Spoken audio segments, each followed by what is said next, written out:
Welcome trainers to what I call the safest team to use in Great League Remix. This is an amazing team because it has access to 3 pretty good generalists alongside the amazing power of our charge attacks to cover our weaknesses. So I'm talking about Pokemon like Empoleon, Serperior and Dragonair that they're gonna form a pretty strong and safe team for the entire meta of Great League Remix. On this first battle we're facing a Quagsire up in front and of course a very demanding and challenging Carbink on the switch. What I did there was not to do that much damage with my Dragonair so that I can charge up as much as I can with my Empoleon. Empoleon has some really tricky charge attacks, some moves that my opponent has to block no matter what, and over here, since I'm seeing that they want to use their Quagsire as a punching bag, I decide to switch out to my Serperior. Doing so, we managed to bait out of there the Gligar, which is another ground type Pokemon,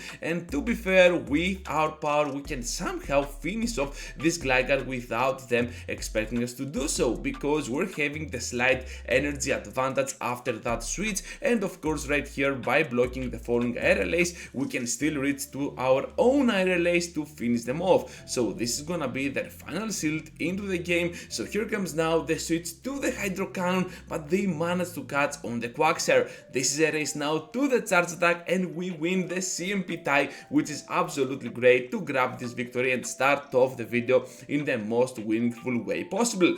Into the next battle now with another bad lead, this time Stunfisk from Unova. You know what, this is absolutely insane, and especially when we have another fairy type on the switch.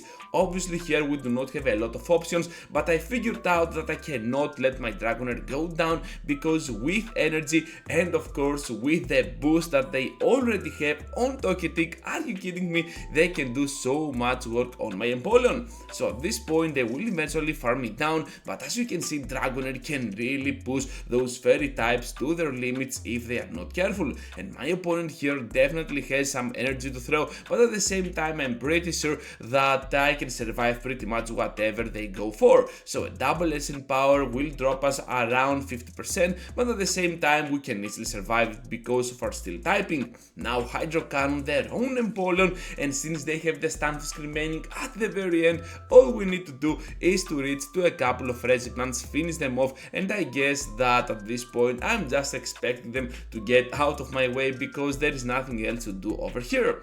Into the next battle now, and let's see how this trainer is gonna face our team, because they have a Poliwrath on Shadow mode. Are you kidding me? Not only that, but also they managed to get the very early move, so that's why I figured out this is just a power up punch. Of course though, after the first power up punch now, they can easily farm me down by spending only one shield. This was a key element to this match, because right after we can emerge into the fight with our Serperior.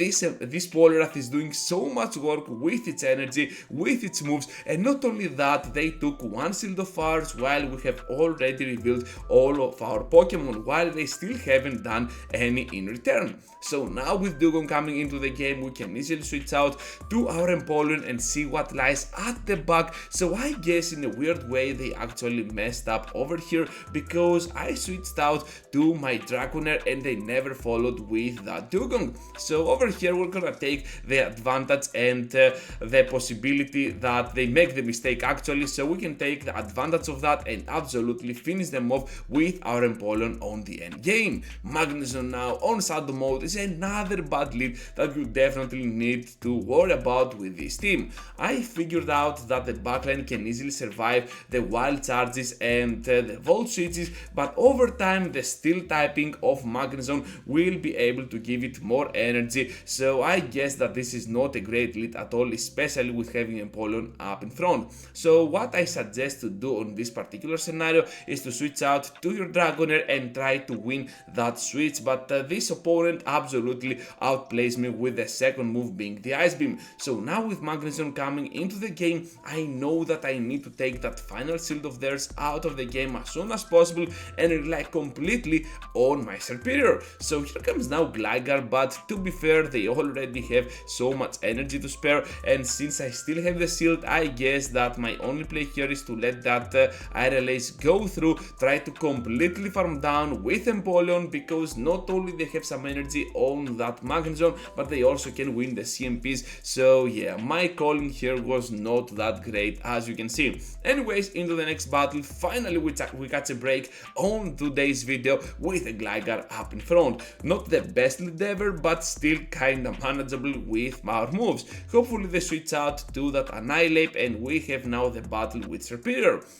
Good news here is that we can always outspeed here to those Ice Punches because of Aerial Ace being a much faster move, and now with the second Ice Punch coming through, I'm pretty sure we can survive it and still reach to the Aerial Ace by keeping that final shield for the end game while they still have 0. So at this point I'm just gonna keep that, actually use the shield on my Dragonair, because I know that even if they come into the battle at some point with their Gligar, we can still finish them off with back-to-back Aqua Tails, but my opponent absolutely goes for that extra mile and throws that Empoleon into the fight. So with Empoleon here, we're just gonna be able to completely suck those energy points of theirs, and now we can easily farm down with the Drunk Breaths being resisted, but Dragonair doesn't care at all.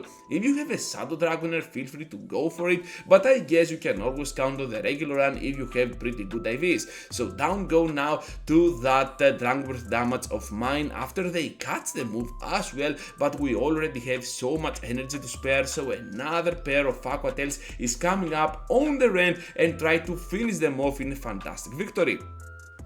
Into the next battle now, trainers, with Empoleon facing a Golbat. This is not that bad, this is not that good either, so I guess I'm just gonna stay in here and see how it goes. I am in no mood at all to block any of their moves, so I guess I'm just gonna let the first move go through, and it ends up being the Shadow Ball. Okay, that was some bad calling, but at the same time, this is all I could do on this one. Ferrothorn is a big core breaker as well for my team, because every single fast attack that I throw on this Pokemon is going to be resisted, so at the same time they can also do almost no damage on my end because of those weird charge attacks in combination with their attack stat. So now with the Bot Slam we will try to add some pressure on the end, and I'm getting a little bit of FPS drop here, as you can see on my Dragon Breaths, so this means that they actually outplay me here with those mirror shots, and I end up using a shield in the process. Doesn't matter though, because they have the Carbink,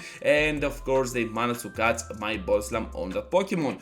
Hopefully though we still have that Aqua Tail for the end game, and at the same time we managed to have now that Pokemon Switch locked in there with our Serperior. I guess that whatever they do at this point has to be blocked, because we can easily farm down completely, and even Golbat is not safe from our back-to-back Aerial Aces, so at some point they need to block no matter what. Here comes now a couple of Aerial Aces on their end, and with that Golbat now almost out of the way, I'm just gonna try to snipe it down with my Hydro Cannon from Empoleon. Down they go, and Ferrothorn comes into the game for one final time. They cannot get to the charge attack, so we managed to pull through on that victory with my final Hydro Cannon. Into the final run of trainers with the Mountain up in front. Finally a very good lead for us, and all we need to do here is to stay into this one as long as we can. Of course I know that every single charge attack that this Pokemon is having is going to be resisted, so I guess my move here is to stay in as long as possible and go for those Drill Pecks. At worst case scenario, I'm gonna leave this individual matchup with the energy lead, so this is always looking pretty promising for us. Drill Peck now on the mountain, down they go, and we still have one more charge attack ready to go. I'm not gonna spend it on that Shadow Feraligatr, but instead I will try to switch out to my Dragonair and see what they want to do. Not only they spend some energy with that Feraligatr, with the Crunch, but also we managed to get now the upper hand over that Carbink. Just gonna emerge into the battle with Empoleon, and I know that they need to keep going with those shields. Another Hydro Cannon before they finish us down. This is a rank 2 Empoleon, to be fair, so that's why we survived all those moves, and now Serperior comes into the game. This is looking now super promising for us because they still have a water type at the back, they are shieldless, so they eventually top left this battle. This is gonna be the end of today's content. Thank you for watching, trainers, and for sticking around till the end. It really means a lot for my channel, but before you go, leave a huge like, subscribe to my content, and I hope to see you all into the next one.